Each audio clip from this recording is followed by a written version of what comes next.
Bienvenidos a un nuevo episodio de Al Pan Pan Podcast, el espacio donde no nos andamos con rodeos y hablamos de lo que realmente importa. Hoy, en conmemoración del Día del Trabajo en República Dominicana, dedicaremos este episodio, esta entrega, a un tema que afecta a millones de dominicanos día tras día: las condiciones laborales en República Dominicana. Día del Trabajo, la conmemoración de este día, de esta fecha, como cada año, nos enfrenta a una realidad ineludible en nuestro país por los desafíos laborales que perduran y se intensifican. Los bajos salarios en comparación con la canasta básica y un larguísimo etcétera que estaremos desmenuzando en esta mesa y en este nuevo encuentro de Al Pan Pan. Aquí, acompañada de mis compañeros don Manuel Canela y Olga Almanzar, con el compromiso de que asumimos en cada entrega de tratar los temas a profundidad para beneficio de nuestros oyentes, de nuestros seguidores y de nosotros también. Buenas tardes, jóvenes. Buenas noches, buenos días. Según la hora, según, ¿verdad? La hora que nos estén sintonizando. Según, no, buenas lo que sea que estén, a la hora que estén viendo el podcast. Felices de estar con ustedes. Mal acompañados aquí de el terrible Manuel Canela, que también está de aquel lado. Y para mí, pues, realmente un placer acompañarles en mi primer capítulo de el podcast Al Pan Pan. Presencial, porque has estado. La mano que mece la cuna siempre. Sí. Buenas tardes, Soraya. Buenas tardes, Olga. Y claro, al público que cada día que deciden sintonizar al Pan Pan Podcast, bueno, pues nos premia. Para mí, como siempre, es un verdadero placer. No importa el momento del día en que usted nos esté escuchando, para nosotros siempre es un privilegio poderles acompañar en ese momento. Ya sé que usted se está levantando, está llevando a los niños al colegio, o simplemente está en su casa y decidió ponerse un poquito al día con los temas con los temas de interés del país y que nosotros siempre tratamos de abordar aquí en Al Pan Pan. Nos costó trabajo elegir el tema o decidirnos por este tema esta semana porque, lógicamente, el país, así como cuando estamos en pelota, el país está en pelota, ahora el país está en política. Correcto. Y pues nos costó trabajo, digo, porque lógicamente la actualidad nos lleva a temas que tienen relacionados con este proceso electoral que vamos a vivir ya en pocos días, pero creo que requiere reflexionar sobre cómo anda el panorama, las leyes, las prácticas empresariales en beneficio o no. Y yo creo, Soraya, antes que entremos en materia, porque él va a tocar la política. Que no está de más sazonar un poquito. Porque como la productora de este podcast nos dijo... No le diga eso a la productora, que ella nos llamó la atención a los dos. Bueno, no, pero la verdad... Sí, y nos dijo, al momento que ustedes van a grabar este podcast, estamos a 20 días de las elecciones, ustedes no pueden pasarle por arriba. Y te digo, al momento que estamos grabando este episodio, la Fuerza del Pueblo tiene tremendo lío. Porque ellos intentaron someter su plancha de diputados por la circunscripción número 1 con 4 hombres y 2 mujeres, haciendo un cálculo ahí, unas matemáticas, incluyendo a Rafael Paz, y la Junta se lo rechazó y le dio hasta el miércoles 1 de mayo a las 7 de la noche para presentar nuevamente su plancha, una nueva plancha respetando la cuota femenina. Dentro de ese interín sale Rafael Alburquerque, que es el presidente de la Fuerza del Pueblo en el Distrito Nacional, y dice: Rafael Paz es una persona que aporta, o sea, básicamente tiene que estar en la boleta. Lo mismo dice Omar Fernández. Coincido con Rafael Alburquerque, y Rafael Paz es una persona que le suma muchísimo a la boleta. Por tanto, debe estar en la boleta. ¿Qué va a pasar? Es una novela de nunca acabar. Pero a estas alturas sí es como que, ¿verdad? Claro, alguien tendrá que renunciar. O alguien, como decíamos en días atrás, alguien será sacrificado. Alguien tiene que ceder, y todo luce indicar que para mí el más probable a ceder es Francisco Guillén, que va a tener que renunciar a su candidatura. Y no fue por ese mismo que se inició todo el lío. Y tal vez inició por él y va a terminar con él. Él tiene en sus manos el poder ceder y bueno, dejarle ahí el paso a Rafael Paz, porque Robert Martínez todo luce indicar que no va a renunciar y está con los ánimos aquí arriba. Y creo que apoyado. Yo creo que si tú revisas a lo interno de la Fuerza del Pueblo, tiene un apoyo, porque vamos a ser claros, Robert es una persona que viene de un historial político bastante extenso, es una persona de la cercanía directa tanto de Omar Fernández como de Leonel Fernández, y ellos públicamente, aunque Leonel Fernández en una de esas exposiciones dentro de estas semanales que ahora está realizando, habló abiertamente y apoyó a Rafael Paz en su momento en relación al tema de la Junta y de la boleta.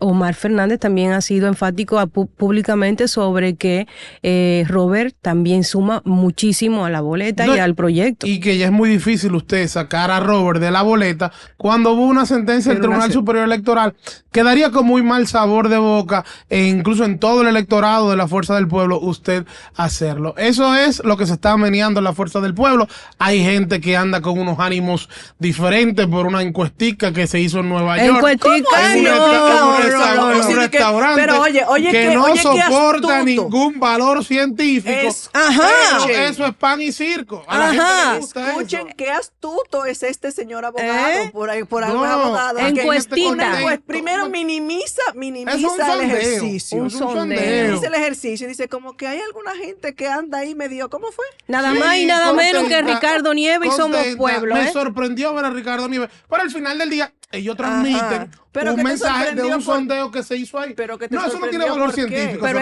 es curioso, llama la atención, por lo menos. Puede llamar la atención. Porque yo soy de la gente que considera que lo que tiene que ver con las encuestas en República Dominicana hay cierto nivel de manipulación. Y lo digo porque a mí los números no me dan. Yo lo lamento. Es verdad que este gobierno podrá exhibir muchísimos logros, pero en relación a una serie de situaciones que han venido dándose, situaciones que han explotado a nivel de corrupción, casos que se han simplemente desaparecido de la opinión pública, como el caso de Macarrulla, como el caso de las Parras, muchos otros escándalos que vienen atravesando a este gobierno. Me van a decir a mí que aún así, por el solo hecho de la figura del presidente tener una valoración tan alta, el PRM en todas las encuestas sale con ese porcentaje. ¿Va a sacar un 60?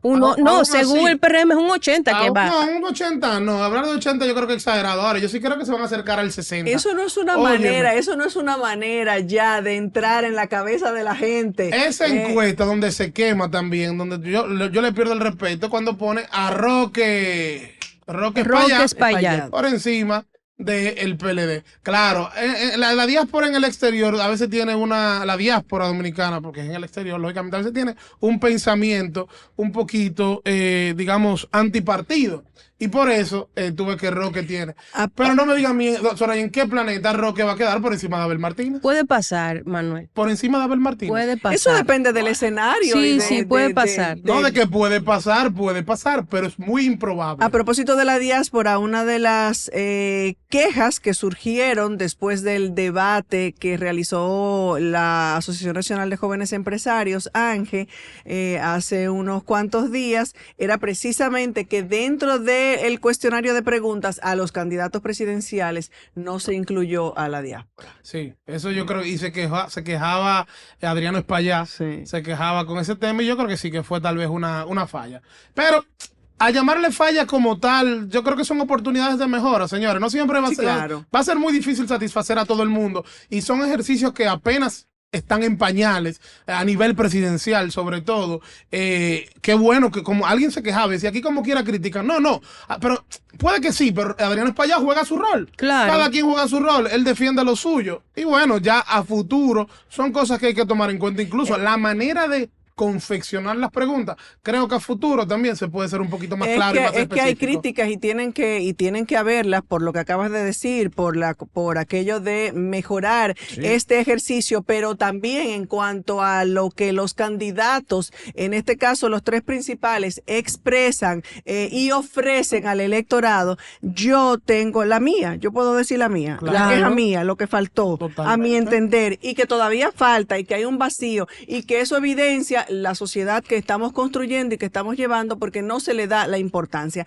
Allí habló, lógicamente, el expresidente Leonel Fernández, lo propio hizo el candidato del PRM, el presidente Luis Abinader, y tal vez no tanto Abel Martínez. Se habla mucho de tecnología, de robótica, de tal, de cual, pero en ningún momento cuando usted habla de la delincuencia, la juventud, cuando usted habla de la educación, de la inversión, ahí no se habla de valores, ahí no se habla de familia, ahí no se habla de invertir en educación para evitar y prevenir que los jóvenes opten por delinquir y por irse por el mal camino. Usted no ve en la oferta de ninguno de esos candidatos y otros tampoco, donde se habla de valores, de familia, de inversión en aquello. Usted no oye que se intenta volver a introducir la educación cívica a las escuelas. ¿Por qué no? Porque eso no importa. Vámonos con robótica y que la sociedad siga como va, por el despeñadero que vamos. Bueno, eso no es parte de... No es parte de lo que es la obra, el plan de gobierno. Pero también, Soraya, hay que tomar en cuenta algo. Fueron un poquito limitados en cuanto a los temas que podían hablar. Sí. Entonces, 2 horas tal vez para 3 candidatos. No, y temas en específico, temas en específico. Cada y tal vez uno priorizaban. tuvo su réplica. Y priorizaban. Yo creo que esa gente, esos candidatos van también sabiendo tal vez lo que la gente quiere escuchar y eso es lo que le dan a la gente. Eso creo yo. Yo creo que tiene que ver con lo que establecíamos, por ejemplo, en el programa que fue de transmisión compartida, que es una estrategia. Cada quien se fija en cuáles son los temas que le interesan a sus audiencias y tratan de irse por ahí. Pero, ¿saben? Se hubieran casado con la gloria porque sí, independientemente de que crean que a la gente no le interesa, sí les somos interesa. Todos los dominicanos que estamos viviendo la sociedad tan podrida y tan dañada que estamos viviendo. Entonces sí le interesa a la sociedad, aunque de alguna manera crean que no se manifieste y que necesitamos escuela, que necesitamos iPad, que necesitamos robótica, tecnología, tal y cual. Es que si tenemos todo eso, pero no tenemos la educación en esos valores que nos hacen mejor sociedad y mejores ciudadanos, no. Con toda la robótica no vamos a llegar muy lejos. Pero nada, yo aquí soy la vieja que estoy hablando disparate. Yo creo que no, es un punto. Válido. Y yo creo que, no sé si yo no lo vi o fue que me lo perdí, pero un otro tema también que faltó para mí es precisamente de lo que queremos hablar hoy. Un tema vital que no salió por ningún lado en ese debate y que asumo yo que no sé si es a propósito de quienes realizan esas preguntas o si es un acuerdo entre los candidatos para no tocar temas específicos, el tema salarial en República Dominicana. Tal vez Ángel como empresario, como sector empresarial, pues no le convenía. Ahí voy. Querida. Aquí, por ejemplo, para hacer una introducción brevísima sobre el tema de los salarios. Aquí los salarios tienen una especie de estancamiento de hace 20 años en relación a cuánto se puede cubrir de la canasta básica familiar en relación al salario base, tomando en consideración los diferentes quintiles. Entonces, es un tema que aunque este gobierno en particular ha hecho esfuerzos pequeños en relación al tema de aumentos salariales, en la actualidad no se puede alcanzar ni siquiera un 50% de la canasta básica actual para el tema del salario base que existe ahora mismo. Entonces, nosotros tenemos un país con salarios muy bajos. Muchas veces la gente dice el aumento, el desarrollo de las empresas, las que son este tipo de empresas que son las MIPYMES no me viene ahora mismo el término, las zonas francas. El desarrollo de las zonas francas, que qué bien están las zonas francas y que cuánto aportan a la economía dominicana, pero yo siento que es un dato de humo porque eso tiene que ver precisamente el mismo turismo. No solo eso, sino que los salarios son tan bajos que para algunas empresas es mucho más atractivo venir aquí a las zonas francas, claro, que hacer eso, pero no por inversión. Cuando uno revisa en relación a la inversión, sino por conveniencia. Tenemos ese aspecto por un lado. Segundo, tenemos un problema de que la capacitación de la empleomanía, del material humano que está dispuesto para trabajar, pues muchas veces ante la situación de los bajos salarios termina yéndose del país. Hay una fuga de cerebros relacionada a los bajos salarios en República Dominicana. Estamos solo por debajo de Haití y México en bajos salarios a nivel de América Latina. Y casi el 80% de los trabajadores dominicanos sigue ganando menos de 30,000 pesos. Así es. Entonces, ¿qué está pasando con el tema del salario? ¿Y que cuál ni es el siquiera costo de la canasta básica comparado con el salario? Es tanto así que el 98% del tejido laboral en República Dominicana son las MIPYMES. La gente prefiere irse a una esquina a poner un puesto de yaniqueques que irse a una oficina con un título de la universidad a ganar una chilata después que tú te especializas y estudias por ¿cuánto? 12, 15 años. Claro. Mira, hay un tema con los salarios y yo no quiero parecer defensor de los empresarios, pero sí, yo creo que hay que poner las cartas sobre la mesa. En el año 92 nosotros tuvimos una modificación al Código de Trabajo que trajo una serie de reivindicaciones para los trabajadores que eran necesarios y que había que actualizarlas. Sin embargo, ese mismo Código de Trabajo yo creo que puso ciertas cargas sobre los empleadores que hasta cierto punto pueden ser cuchillo para su propia garganta. Y ahí voy. Y esto sí era uno de los temas que se trataron en el debate de Ángel. El tema de la cesantía laboral. Por ejemplo, el usted tener esa carga que tienen todos los empleadores como son las prestaciones laborales. Unas prestaciones laborales que si bien tienen un preaviso, también tienen por otro lado, que tiene un límite, porque el preaviso son hasta 28 días de salario. Pero tú tienes el auxilio de cesantía que no tiene un límite, que a medida que van pasando los años, luego de 5 años, por cada año de trabajo son 23 días de salario y eso se va acumulando en el tiempo. Y cuando tú vienes a ver, tú tienes una empresa que no es muy grande, que tiene 10, 15 empleados, pero que tiene un pasivo laboral de millones de pesos. Entonces eso llega un momento que hace que tal vez el empleador diga, no, pero es que yo no puedo subir el salario. Porque que si yo subo el salario, ese pasivo laboral me sube también. Porque hay que tomar en cuenta que el cálculo para calcular las prestaciones, hay que tomar en cuenta el salario promedio de los últimos 12 meses de ese empleado. Entonces, ¿a qué voy con todo esto? Yo estoy de acuerdo que los salarios en República Dominicana están bajos y sobre todo que no han ido aumentando de conformidad con cómo ha ido subiendo también el costo de la vida.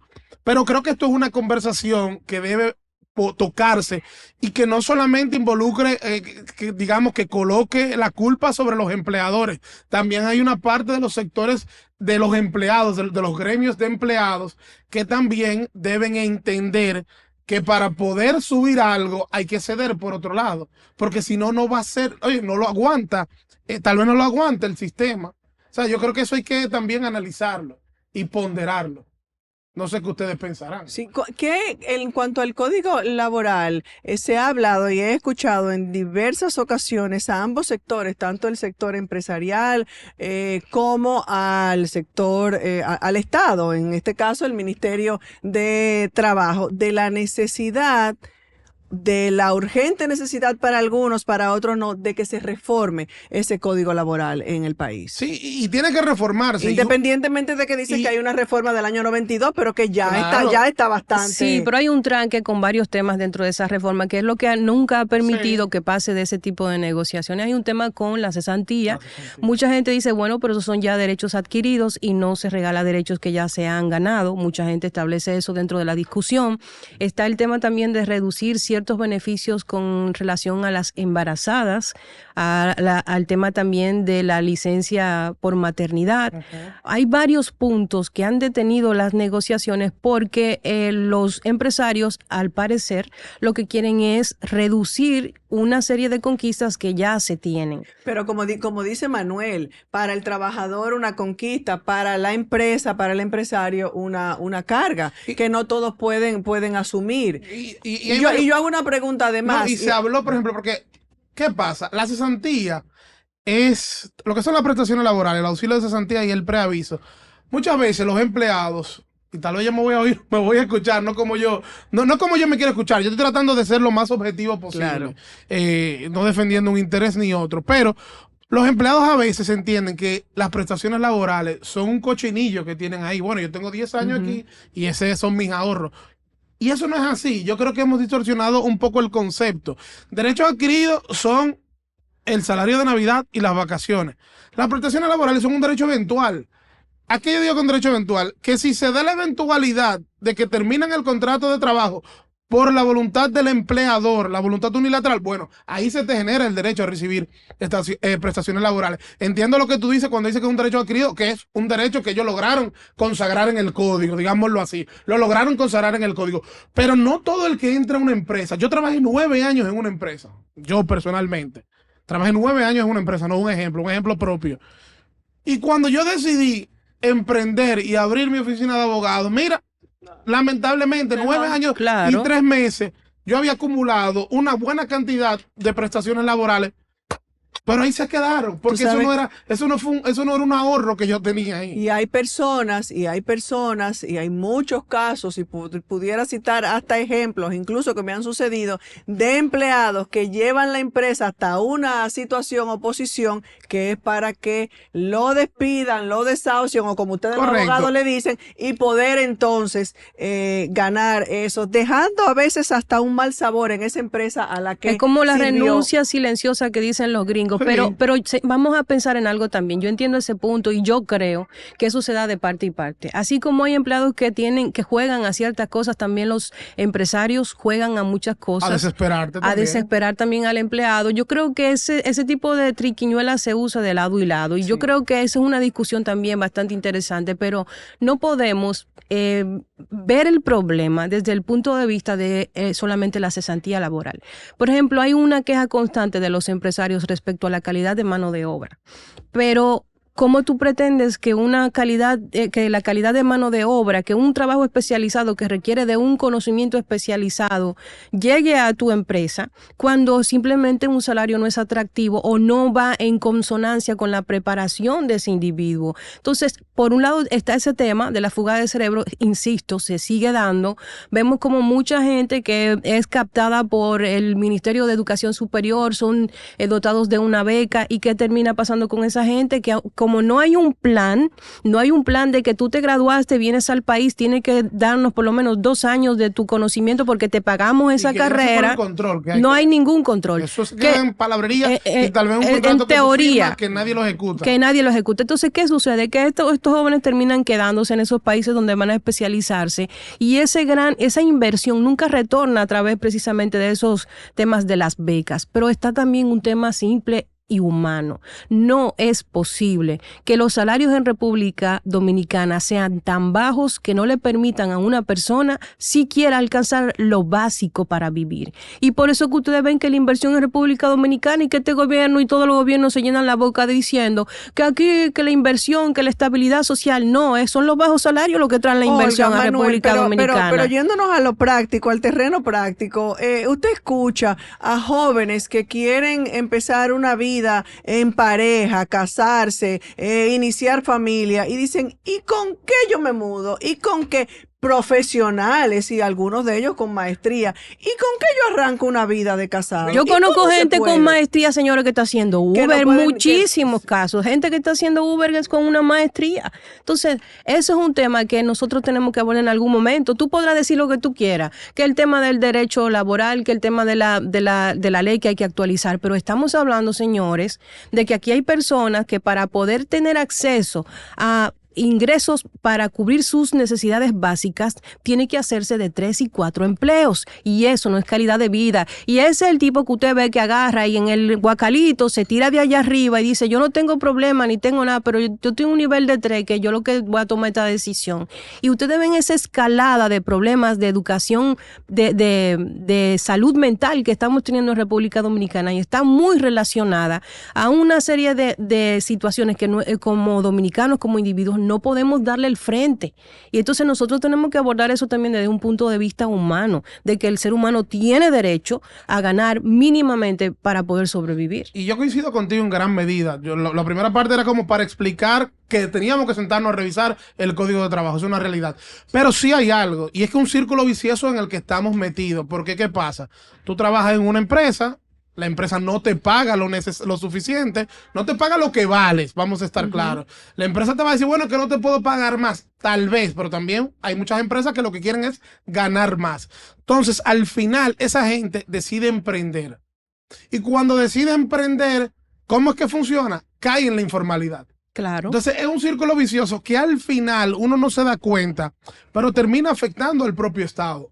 Porque ese que tal vez ganaba 45 o ganaba 50 y te pagaba impuestos sobre la renta, mañana abrió un negocio en el cual genera tal vez 120. Y no te paga pero no te paga ni un centavo. Pero aquí se paga impuestos de lujo. O sea, aquí el salario de lujo, ¿cuál es?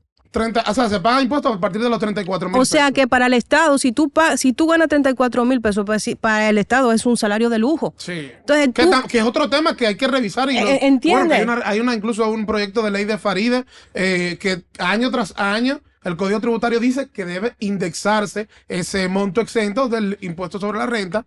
Y en todas las leyes de presupuesto se le pasa por encima. Correcto. Además se de suspende esto, transitoriamente. Además, no solamente el tema, por ejemplo, de los impuestos y del salario de lujo. Aquí en República Dominicana, por ejemplo, las empresas, tú revisas una por una y tienen sus métodos para evadir y eludir. Mientras más grandes, más elusión y más evasión. Y todo el mundo lo sabe aquí. Aquí los economistas han establecido que andan por un 60%. Pero tú sabes qué es lo que pasa, Olga. Entonces, que no se van de frente también contra esas empresas, porque si se van de frente contra esas empresas, se cae el sistema. Se cae el sistema, porque los chiquitos ni los medianos pagan. Pero ¿qué te dice a ti eso? ¿Qué te dice a ti eso de la conciencia del tema del salario? Las empresas en República Dominicana generan suficiente ventaja y beneficio, tanto así que les conviene tirar una gran parte por debajo de la alfombra para no tener que pagar una gran cantidad de impuestos. O sea, cuando tú revisas, yo conozco un caso aquí de un medio que en su momento fue uno de los medios más importantes que tenía República Dominicana, que reportaba pérdida todos los años y era uno de los medios que más dinero ganaba mensualmente en este país y reportaba pérdida. ¿Tú sabes para qué? Para no pagarle a los empleados el bono, la bonificación. Y eso no lo hace una empresa, que lo hacen muchas empresas. Y tú crees que el Ministerio de Trabajo no sabe que eso lo hacen de esa manera. Pero ¿qué pasa? Que aquí también la corrupción llega a ese nivel. Bueno, el Día del Trabajador nos mueve a esto, a este tipo de conversaciones, inquietudes, preocupaciones y en defensa también de la mayoría de los trabajadores, aunque hay gente, Manuel, tú como abogado, que dice, el Código Laboral beneficia y protege al empleado o al empleador, porque algunos empresarios, algunos empleadores entienden que protege más al empleado. Yo que creo al propio empleador. Lo que pasa es, yo creo que el Código Laboral es hasta cierto punto justo y le reconoce derechos a ambas partes. Quienes tal vez fallan son quienes están encargados de aplicar ese código laboral. Y entonces ahí es cuando la cosa se complica un poquito. Y es por eso que tú ves, hay gente que te dice, y yo creo que eso son de esas cosas que se repiten y se repiten, que a veces se convierten hasta en verdad. Cuando te dicen, no, mira, aquí nada más fallan a favor del trabajador. No, lo que pasa es que el código exige un debido proceso y una serie de requisitos para tú tener un caso en el cual tú le puedes tal vez ganar a un trabajador que realmente es muy exigente y a veces los jueces son dados a interpretar las cosas muy a favor del trabajador. Entonces, por eso es que hay esa mala concepción y por eso los empleadores, muchos, le andan corriendo a cualquier litigio laboral. Pero mira, Soraya, con eso de que hablábamos ahorita, que yo planteaba el tema de cómo la cesantía era una carga para los empleadores, se ha hablado de las opciones que se han puesto sobre la mesa en reformas, en proyectos de reforma al Código de Trabajo, es un seguro de desempleo.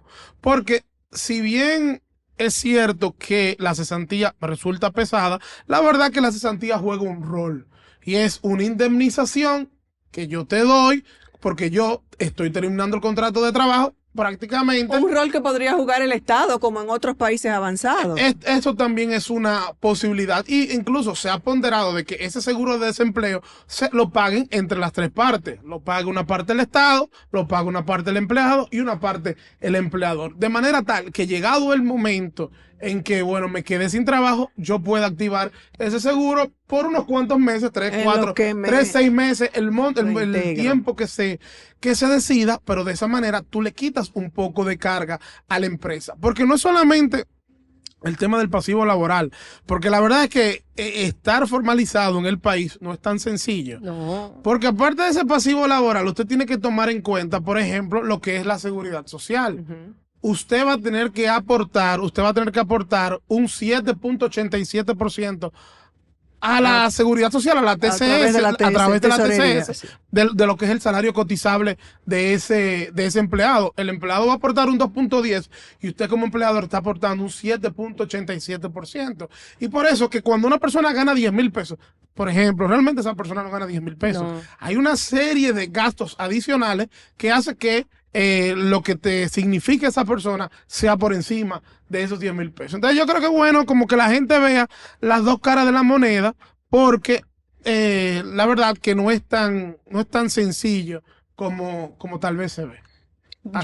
Yo sigo pensando que entiendo esa parte que tiene que ver con la legislación, que debe ser quizás analizada entre los sectores, pero insisto, yo creo que estamos desvirtuando la discusión en relación a temas que son accesorios en cierta forma y no hemos tocado el tema del componente humano, de que en algún momento el gobierno tiene que jugar su rol, no como un observador pasivo, sino como una persona que es como con la misma discusión de la seguridad social. Sí. Tenemos un tema, es el mismo tema, una ley que tiene todos los millones de años del mundo ahí que hay que actualizar, y mientras tanto, porque eso que ustedes dicen, yo lo entiendo, es verdad que hay muchas empresas que cuando se van a algún litigio con un empleado termina siempre ganando el empleado, pero también hay muchas cosas que pasan dentro de las empresas que están penalizadas por la ley y que no se supervisan ni tampoco se le da un seguimiento por las autoridades como el Ministerio de Trabajo. ¿A qué me refiero?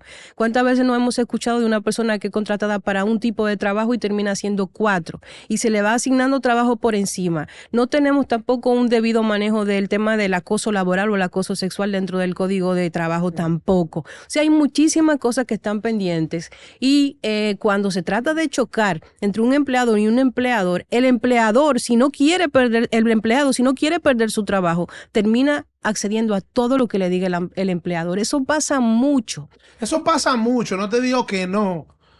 Sobre todo en aquellos empleados que tienen el miedo de perder el trabajo, de que lo necesitan. Y la necesidad tiene cara de hereje. Eso no es mentira. Pero también, si ese empleado conoce lo que dice la legislación, tiene muchas oportunidades tal vez de tener una ganancia de causa. Claro, dimitir. ¿Tú sabes lo difícil que es definir una dimisión ante el ministerio? Mira, lo que pasa es que cuando tú le dices, mira, tú tienes que dimitir, dices, espérate, yo no quiero perder mi trabajo. Y eso yo lo entiendo y eso yo lo puedo entender. Pero tienen herramientas, tienen opciones. Por eso yo invito realmente a que la gente se documente y busque tal vez la asesoría. Porque es tan fuerte el asunto que muchas veces quienes demandan en los tribunales son los que realmente sí lo hicieron mal, en la gran mayoría de los casos. Y tú ves que aquellos que tienen tal vez la razón, por miedo, muchas veces no lo hacen. Manuel y Soraya, yo le voy a invitar le voy a hacer una pregunta sencilla. Cuando aquí se habla, el tema de los salarios bajos es tan expreso para mí, es tan adrede en República Dominicana, que cuando aquí se habla de los sectores como agricultura, construcción, y ahora está pasando en el sector turismo, nosotros tenemos, y todo el mundo lo sabe, ustedes lo saben también, una fuerte dependencia de mano de obra haitiana. ¿Por qué? ¿Pero por qué? Porque son los empleadores que se aprovechan de esa situación porque pagan menos. ¿Y quiénes son los grandes empresarios en esos 3 sectores? Tienen menos responsabilidades. ¿Quién tiene más responsabilidad? ¿Quiénes son los grandes empresarios detrás de la construcción, del turismo? Son los grandes nombres, esos apellidos italianos que es República Dominicana. Son gente que salen en la televisión y en foro y que llevan sus preocupaciones por la alta cantidad de ilegales y de indocumentados haitianos, pero son ellos mismos. La culpa la tiene quienes están llamados a regular el sistema, quienes están llamados. O sea, ahí hace falta una planificación entre esa demanda que hay de esa mano de obra y quienes están llamados a fiscalizar a esas empresas y lo que hacen. Soraya y Olga, ahí hay eso es un caso, yo creo que hasta de estudio del comportamiento. ¿Será verdad que el dominicano no quiere hacer esos trabajos? Por el salario. Mira, pero eso es lo que yo quería decir. Es un caso de estudio incluso del comportamiento dominicano. Cada vez que yo trato este tema, a mí hay un empresario en particular que me llama y se queja conmigo porque dice, óyeme, tú siempre atacando que la mano de obra haitiana, que esto y que lo otro. Y siempre me dice, y algo que se puede realmente hasta investigar, me dice, mira Manuel, hay muchas empresas, para no dar nombre ni personalizar, hay muchas empresas que le pagarían lo mismo a la mano de obra haitiana y a la mano de obra dominicana. No, Manuel. Sin embargo, el dominicano, hay muchos trabajos que simplemente no los quiere hacer. Que para hacerlo te dicen, mira, lo que pasa es que a mí, supérate, me da tanto. Bono gas me da tanto. Bono luz me da tanto. Con eso yo hago tanto. Yo por eso no voy a hacer ese trabajo. Oiga, las dominicanas no quieren ni siquiera el trabajo de doméstica ya. Entonces, yo eso lo entiendo. Hay un tema también del comportamiento del dominicano que con las asistencias sociales hasta cierto punto se ha acomodado, Olga. Sí, pero y eso no pasa solo en República Dominicana. No, en todo el eso mundo. pasa en muchos países del mundo donde las asistencias sociales hacen que el local, el trabajo duro, no solamente por lo que vaya a ganar, el trabajo feo. ¿Y quiénes hacen el trabajo duro en los Estados Unidos? Por ejemplo, de agricultura, de limpieza, de tal. Algunos de ellos que llegan con título y que son profesionales universitarios, sí, pero que hacen lo que los locales de esos países, de ciudades de Estados Unidos, no quieren hacer. Pero ¿qué pasa? Miren, yo les voy a hablar de mi experiencia. Yo trabajé en una ONG de República Dominicana que trabajaba con el tema agrícola.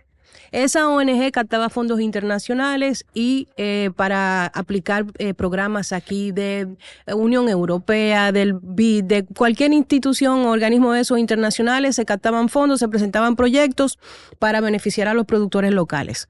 Mi experiencia, lo que yo viví ahí fue que la gente te decía, la gente en los campos, en donde la actividad agrícola es la actividad principal, sí, dependiendo también de la zona de la que uno se encuentre. Y donde los haitianos son la que la mayoría... Entiende, la proporción era hasta un 90% de haitianos. Cuando el Código de Trabajo te habla... De un 80-20 a favor del dominicano. Entonces, ¿qué pasaba ahí? Cuando nosotros hicimos una investigación, un estudio de campo, no que nadie nos contó, ni una estadística que se inventó nadie, que hicimos un trabajo de campo, y le preguntábamos al dominicano, mira que no, lo que pasa es que los haitianos han dañado el mercado. No es verdad que yo me voy a pasar un día entero bajo el sol trabajando con una mocha por 500 pesos pero también semanales. Te digo una cosa, hay trabajo, y eso es lo que, señores, podemos tratar de arreglar el sistema. No hay un estándar. Hay cosas complicadas, porque también hay sectores que muchas veces no aguantan una mano de obra más alta. El sector agrícola principalmente es uno de ellos. Porque luego eso se traduce en la carestía de los productos. Claro. Tú coges, por ejemplo, el sector lechero. Ajá. Donde el margen de ganancia es bastante mínimo. Tú le subes unos costos operativos con una mano de obra muy cara y se te complica el Manuel, negocio. Tú sabes que nosotros somos una economía de libre mercado, ¿verdad que sí? Sí, claro. Entonces nosotros somos una economía de libre mercado. Una de las cosas que aquí no funciona precisamente no solo en el sector agrícola, en muchísimas otras cosas, pero en el sector agrícola, que es tan importante porque tenemos una producción local que suple un 85% de lo que se consume en el país, cosa que no tienen países ni siquiera nórdicos. Nosotros lo tenemos en República Dominicana, pero ¿qué sucede? Que aquí, por ejemplo, no hay una planificación.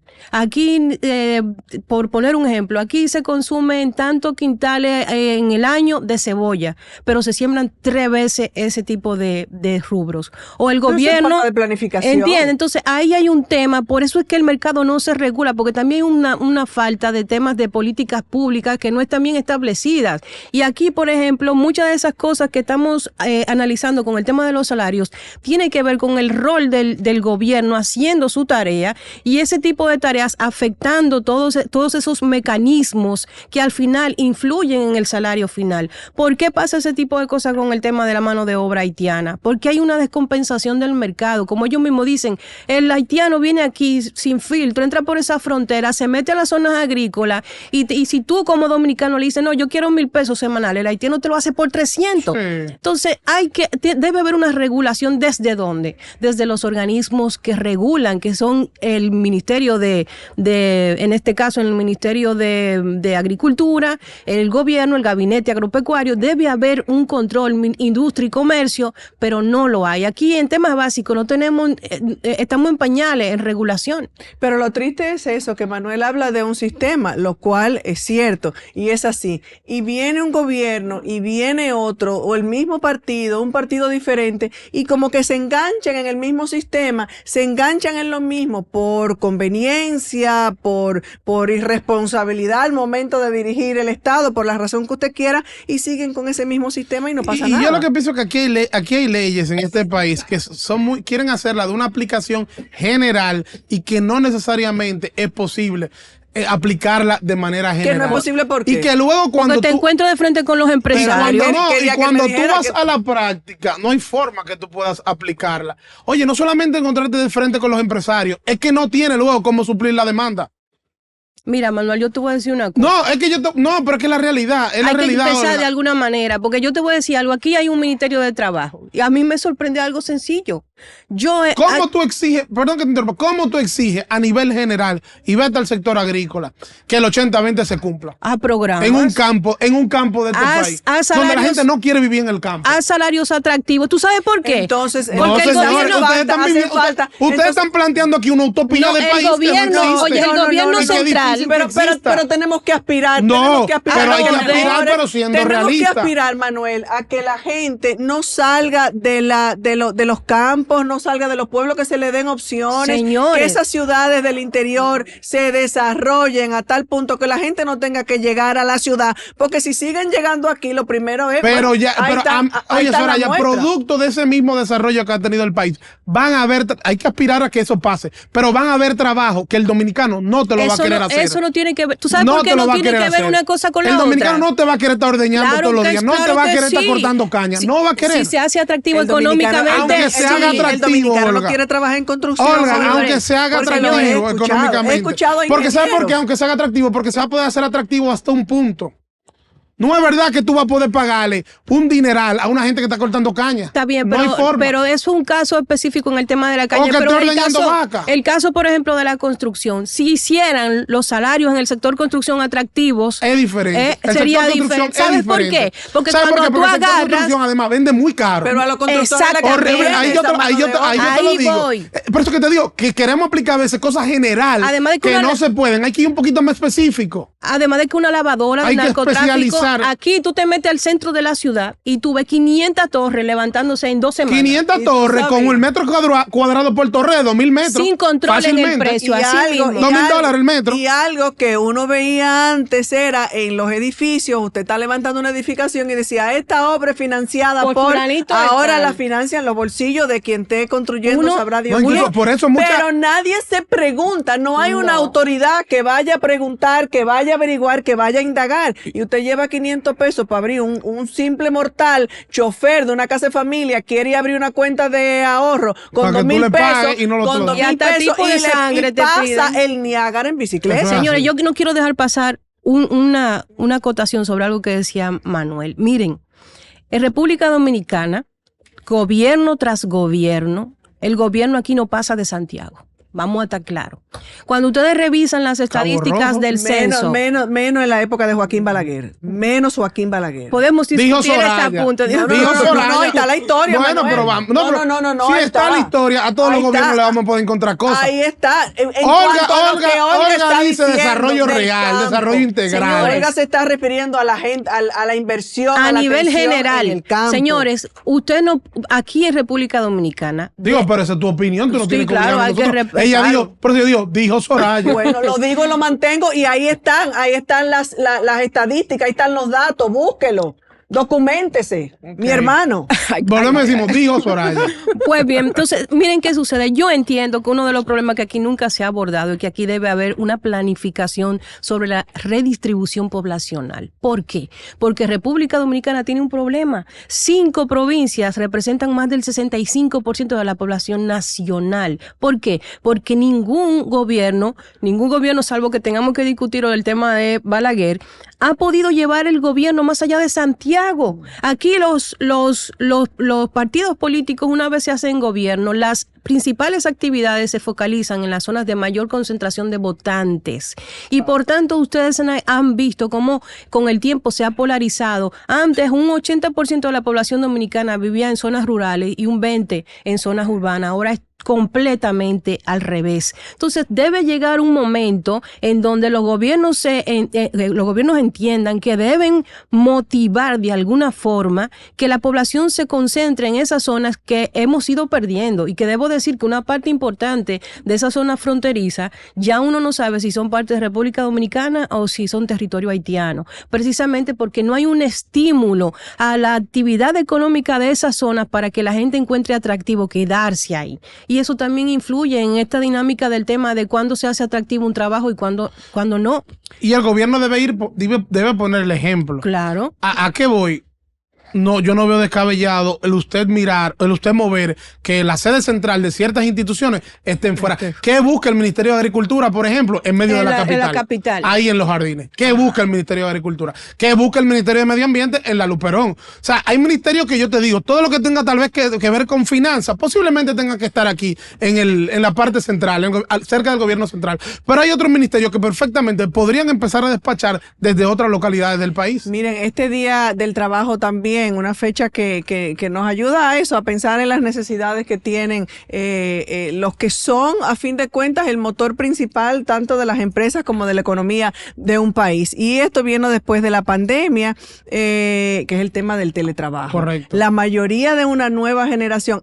Ya vemos países incluso donde la jornada laboral lo que se está es reduciendo. Y hay una nueva generación. Sí, Olga se ríe. Olga se ríe como tiene 20,000 empleos. Olga dice, ¿y a quién es que se le está reduciendo? No, yo quisiera que aquí vengan con esa idea también. Pero aquí se sometió ya y se hizo un ensayo. Se hizo un ensayito. Se hizo un ensayo con el Ministerio de Trabajo, es verdad, de 4 días a la semana. Y agregándole una hora cada día. Y el tema del teletrabajo. No sabemos los resultados. No sabemos los resultados. Pero se hizo un ensayo. Bien que antes de este programa debimos preguntarle al buen amigo, el ministro Luis Miguel de Camps. Vamos a traer ese dato para un próximo episodio, cómo fue el ensayo. Sí. Pero hay también una nueva generación que cada vez quiere estar menos en las oficinas, que cada vez quiere estar menos adentro trancado, sino el teletrabajo, el trabajar. Hay empresas incluso que ya conceden que una vez a la semana usted trabaje desde su casa. Sí, oye, aquí hay empresas que hasta más de una vez a la semana. O sea, aquí hay bancos y bancos grandes, que una gran parte de su personal trabaja desde corredores de seguro, yo lo sé. En específico. Hay otras empresas, por ejemplo, esa famosa de delivery, que el personal administrativo perfectamente trabaja también desde su casa y una vez a la semana, 2 veces a la semana van a la empresa. A fin de cuentas, yo pienso, y esto es muy personal, que las empresas, depende del tipo, de la razón social de esa empresa y del tipo de trabajo y de lo que haga, que lo que usted tiene que esperar son los resultados. No importa que usted lo haga desde su casa o sentado desde el sanitario. Totalmente. Y yo creo que además que las nuevas generaciones no que se cansaron, pero no están computadas. Tienen otro chip. Tienen otro chip y no tienen esa computación, no están configurados para durarte un de 8 a 5 porque sí. Tú tienes que darle una razón, un más allá, para que verdaderamente se sientan motivados y tú lo puedas lograr fidelizar. Además, yo creo que eso tal vez eleva la calidad de vida del empleado. Claro. ¿A qué voy, por ejemplo? En el caso de las mujeres que juegan, quieras o no, mucho ese rol del hogar, ese rol con los hijos, que lo tienen, aunque mucha gente quiera negárselo o quieran quitárselo, digámoslo así. Pero la mujer que tiene un trabajo que puede trabajar desde su casa y tiene un niño enfermo, oye, perfectamente ese día va a poder cumplir con su rol de trabajo y va a poder cumplir con su rol de madre. O sea que yo creo que eso va a venir y eso debe ser a lo que debemos apostar con el tiempo.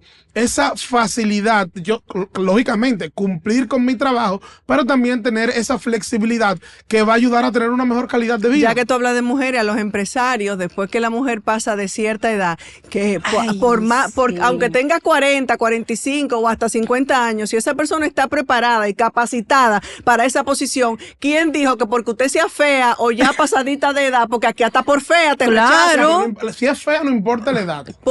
Le pasa. Claro. Le pasa. Lo que quiero decir. Pero aquí se rechaza por fea, por color por de piel, coja, porque es morenita, por pobre, porque es tal, porque es pasada de edad. Entonces eso También. Por ejemplo, la recepcionista no se la buscan fea. Nunca. Porque dije que tiene que ser ese era mi cara. tema, ese era mi tema, señores.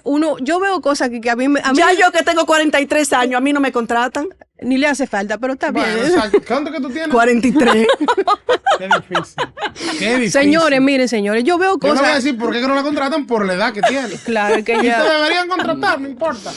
Claro, no, hablando en serio, lo que tiene que primar es la preparación y la capacitación de esa persona. Y la cuña. Claro. Porque yo le voy a decir una Comenzando cosa. que aquí las mujeres todavía al día de hoy ganan menos en una misma posición que lo que gana hay una un brecha hombre. salarial que mucha gente No, niega. oye, no, espérense. Pero ahí, es verdad. ahí yo no lo quiero negar. Lo que pasa es que, ¿qué pasa? Si, se da mucho y sobre todo en las grandes empresas.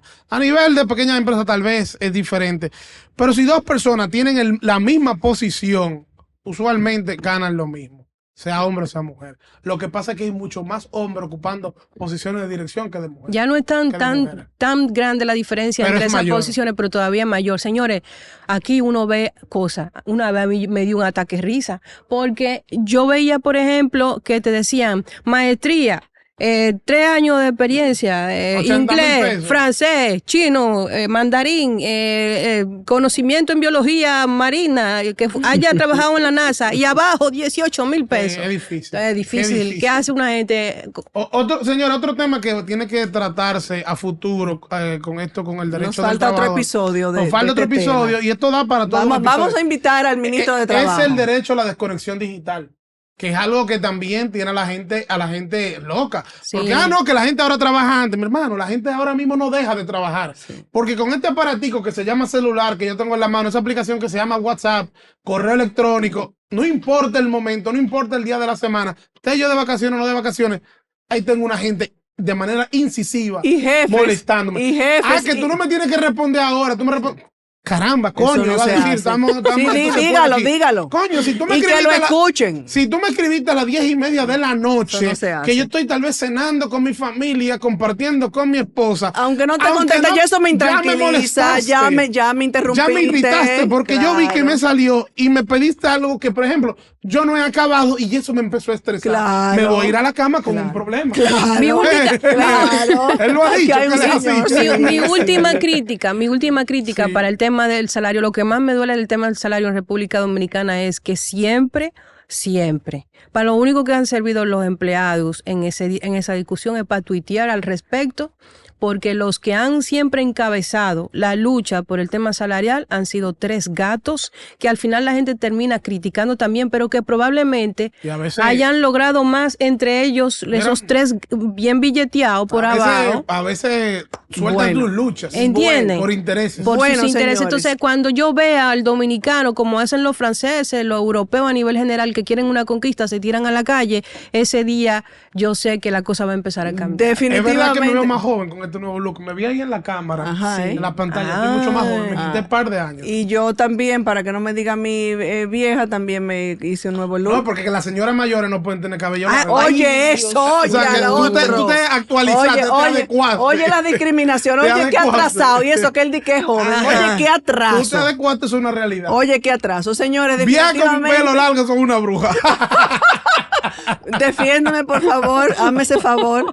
Señores, son muchos los retos pendientes todavía en República Dominicana, empleos de calidad, necesidad de mejorar los salarios. Esta fecha trae de que es para buscar la lucha por la dignificación del trabajo y tal y cual, pero creo que nos quedan muchas tareas pendientes. No debemos rendirnos. Todavía nos queda, ¿quién era que decía? Hipólito, mucho aún nos queda mucho por hacer. Sigan tuiteando ahí, yo les voy a hacer un cuento del salario. Nos quedan otros episodios, tendremos que seguir tratando este tema. Apenas este es el tercero. Exacto. La semana que viene venimos igual con otro tema. Yo creo que la semana que viene venimos en política. No, ya, no se pueden quejar. Hoy no hablamos casi de política. A partir del próximo episodio, la política con Pai. Hasta el 19 de mayo, porque Soraya va a seguir hasta junio, porque para allá hay segunda vuelta. Yo acabo el 19 de mayo. Ya yo hice la reservación. Yo no vuelvo a este podcast si Abinader no gana en primera vuelta. Oye, Si hay segunda vuelta, apunten. del 19 de mayo al 30 de junio, van tú y Olga. Vamos a comenzar aquí Suspéndeme ahora. el Vamos a empezar a buscar el talento que va a ocupar esa silla porque hay una segunda del vuelta. 19 de mayo al 30 de junio. Esa parte que tú no vienes. Hasta que pase la segunda vuelta. Claro, porque tú no vas a aguantar. Aguanta, Pero tú me tienes que llevar a cenar, me tienes que pagar la apuesta. Después de agosto. Señores, hasta el próximo episodio. Gracias por acompañarnos. Ay, caramba.